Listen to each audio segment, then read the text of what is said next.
의료 대란 주무부처인 복지부 장차관에 대한 책임론이 여당 내에서 확산하고 있습니다. 하지만 친윤석열계를 중심으로는 구체적인 대안도 없이 중도 교체는 안 된다는 반대 목소리도 나옵니다. 보도에 김다연 기자입니다.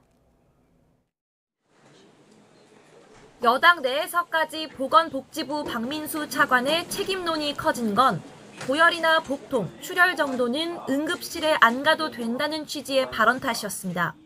보통 이제 열이 많이 나거나 배가 갑자기 아프거나 어디가 찢어져서 피가 많이 난다 이런 것도 사실 경증에 해당되는 거고요. 지도부 회의에서 책임론이 공개적으로 터져나왔고 한동훈 대표도 박 차관의 언행을 문제 삼으며 사실상 경질에 힘을 실었다는 분석도 나옵니다. 중요한 임무를 맡은 공직자들이 국민들께 좀 걱정을 끼치거나 오해를 사는 언행을 하는 것은 좀 자제해야 한다. 이런 생각을 갖고 있습니다.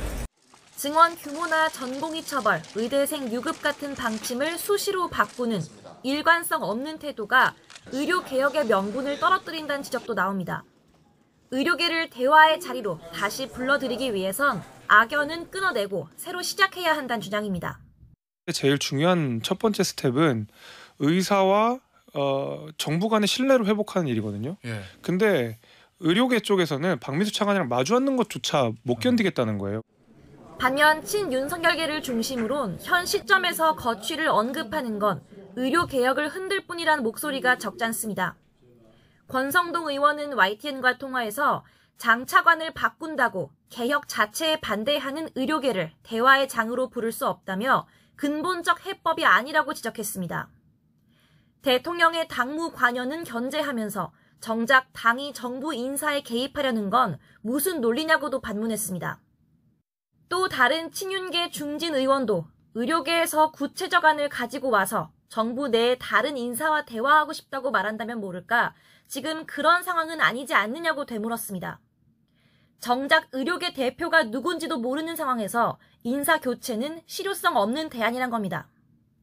모처럼 정치권이 의료개혁을 위한 여야 의정협의체 구성에 한 목소리를 내고 있지만 여당 내에선 책임론을 두고 의견이 엇갈리는 셈입니다. 장 차관 거취 문제가 의대 증원 유예안에 이어 새로운 당정 갈등의 불씨로 떠올랐다는 분석도 나옵니다. YTN 김다연입니다.